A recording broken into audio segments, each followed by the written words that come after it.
Hello friends, welcome to the new episode of my channel. আমি অরিত্র। এখন এই ভিডিওর মধ্যে আমরা কথা বলবো হচ্ছে ভাগবত চ্যাপ্টার 1 রাক্ষস। এই ছবিটা জি5 এ মুক্তি পেয়েছে কালকে, এবং এই ছবিটা নিয়ে কথা বলবো এই ভিডিওর মধ্যে। তো আরশাদ ওয়ারসি এবং জিতু ভাইয়া মানে জিতেন্দ্র, তারা লিড চরিত্র প্লে করছে, এবং এটা বেসিক্যালি সাইনাইড মোহনের যে কেস হয়েছিল 2005 থেকে 2009 এর মধ্যে ম্যাঙ্গালোরে, সেটার ওপর থেকে মানে সেই কেসটা থেকে ইন্সপিরেশন নিয়ে এটাকে ইউপির একটা ব্যাকড্রপে সেট করে আর কি গল্পটা বলা হয়েছে, ফিকশনালাইজ করে। এবং এই সেম গল্পটার উপরে, সাইনাইড মোহনের কেসটার উপরে অলরেডি একটা সিরিজ হয়েছিল আর কি। এটা খুব পপুলার সিরিজ এবং সেই সিরিজটাও খুব ভালো হয়েছিল। এবার এই সিনেমাটাও কিন্তু বেশ ভালো একটা ছবি হয়েছে, ছবিটা দেখতে খুব এঙ্গেজিং লেগেছে।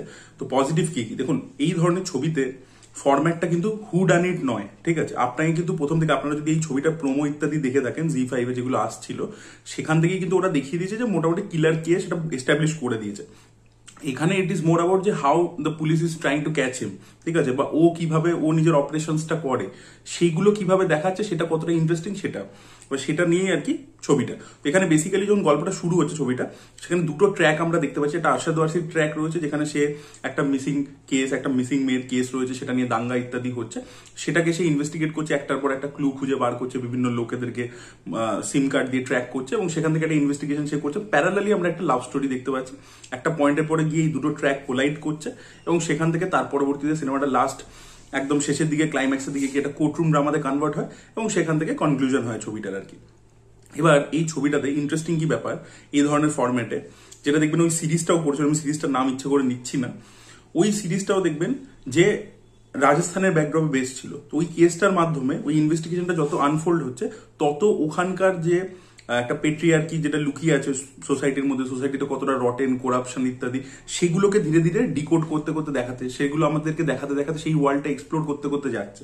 সেম জিনিসটা এখানে হয়েছে, এবং ওটা রাজস্থানের মিলিউতে যতটা ইকুয়ালি সেট হয়ে যাচ্ছিল, পারফেক্টলি ব্লেন্ড হচ্ছিল, সেটা ইউপির ব্যাকড্রপে এক্স্যাক্টলি ভালোভাবে সেট হচ্ছে।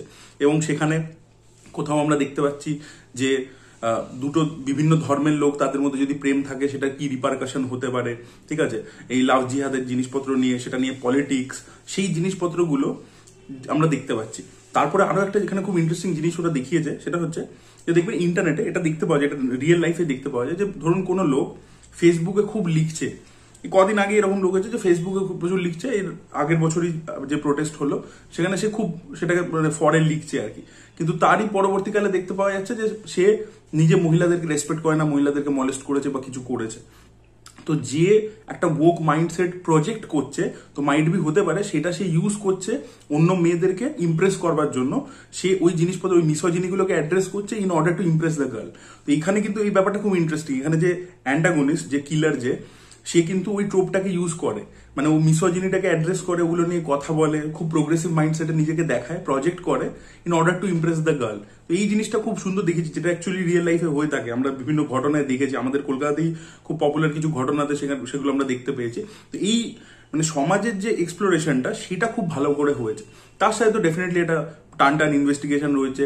শেষে গিয়ে যেখানে কোর্টরুমের ব্যাপারটা যায়, সেখানে একটা টাসেলও আমরা দেখতে পাই, হিরো ভিলেনের মধ্যে একটা পয়েন্টের পরে না সামনাসামনি হয়ে যায় ব্যাপারটা, এবং সেখানে যেন একটা চ্যালেঞ্জ ছোড়াছুড়ির ব্যাপার আছে। কোর্টরুমে ভিলেন নিজেই কেসটা লড়ছে, এবং সেখানে সে একটা কোথাও গিয়ে চ্যালেঞ্জ ছুড়ে দিচ্ছে, মাঝে মাঝে একটা মানে লুক এক্সচেঞ্জ আমরা বলি না, সেই জিনিসপত্রগুলো, সেগুলো খুব ভালোভাবে ওয়ার্ক করেছে, ঠিক আছে। আমি বলবো না কোর্ট কেসটা পুরোটা খুব ইন্টারেস্টিং, ঠিক আছে, সেটা প্রথম দিকে স্টার্ট হয় খুব ইন্টারেস্টিং ভাবে, বাট পরবর্তীকালে গিয়ে একটু ফ্ল্যাট হয়ে যায়। বাট ওই মানে যে টাসেলটা হিরো ভিলেনের মধ্যে, সেই ব্যাপারটা খুব সুন্দর। একটা ইন্টারোগেশনের সিন রয়েছে, এই সেক্টর 36 যেরকম বিক্রান্ত মাসে এবং দীপক দুবরিয়ালের সিন ছিল, সেরকম। এবার ওটা অন্য লেভেলের ছিল, ওটাতে পারফরমেন্স বা ইত্যাদি খুব অন্য একটা লিগের ছিল, সেই লেভেলে যায়নি ডেফিনেটলি। বাট এখানে কিন্তু একটা ভালো আমরা ইন্টারোগেশন সিন দেখতে পাই, পারফরমেন্স খুব ভালো। আরশাদ ওয়ারসি ক্যারেক্টারটা দেখুন, এটা তো সিরিজ ফরম্যাট নয়, তো অতটা টাইম পাইনি যে ওর ব্যাক স্টোরি ইত্যাদি, ওকে একটা দিয়েছে, একটা পার্সোনাল ট্রমা ইত্যাদি সেগুলো দিয়েছে, বাট সেটা যে ন্যারেটিভে খুব বেশি করে ইউজ করতে পেরেছে সেটা নয়। বাট আরশাদ ওয়ারসির পারফরমেন্স ভালো ছিল, তার ক্যারেক্টারটাকে যেভাবে লিখেছে, যেভাবে ব্যাপারটাকে পার্সোনালি নিয়ে নিচ্ছে, সেগুলো দেখতে ভালো লাগে। এবং এই ক্যারেক্টারটাকে নিয়ে পরবর্তীকালে ওদের আরো পার্টস বানাবার পরিকল্পনা রয়েছে, তাই জন্য চ্যাপ্টার 1 নাম দিয়েছে, পরবর্তীকালে চ্যাপ্টার 2 অন্য পুলিশ কেসেস এর উপর তারা বানাতে পারে। আর আমাদের যে কিলার হয়েছে, তাকে সচরাচর আমরা এই ধরনের চরিত্রে দেখি না, ঠিক আছে, মানে সে একটা অন্য সার্টেন টাইপেরই মানে সিনেমা ইত্যাদি করেছে, তো সেখান থেকে সে এরকম একটা রোলে তাকে দেখতে পাচ্ছি, সেটা দেখতে খুব ইন্টারেস্টিং লাগছিল।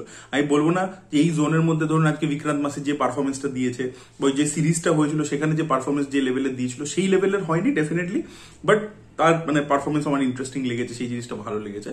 আর লুক এন্ড ফিল ইত্যাদি ইন্টারেস্টিং আর কি, মানে সেগুলো পলিশড রয়েছে এবং টান টান হয়েছে, ছবিটা কোথাও বোর করে না। হয়তো আপনি যে জিনিসটা যে কেসটা আনফোল্ড হতে দেখছেন, সেখানে যে এলিমেন্টস গুলো দেখতে পাচ্ছেন সেগুলো খুব রুটিন, সেটা আমি বলবো না যে খুব আউট অফ দ্য বক্স কিছু দেখাচ্ছে, বাট যেহেতু ডান ওয়েল এবং তার মধ্যে ছবিটার মধ্যে ইমোশনস গুলো যেহেতু একদম পারফেক্টলি ওয়ার্ক করছে, সেই কারণের জন্য আপনার ছবিটা এঙ্গেজ করে নেয় আপনাকে, এবং পারফরমেন্সেস যেহেতু ভালো রয়েছে, তো সবকিছু মিলিয়ে ছবিটা কিন্তু অবশ্যই আপনারা দেখতে পারেন একবার, আপনাদের আশা করি ভালো লাগবে। আর যারা যারা অলরেডি দেখে ফেলেছেন ছবিটা, তাদের কি ওপিনিয়ন অবশ্যই কমেন্টে লিখে জানান। এই ভিডিওটা ভালো লেগে থাকলে লাইক করুন, শেয়ার করুন, চ্যানেলকে সাবস্ক্রাইব করতে ভুলবেন না। Bye bye.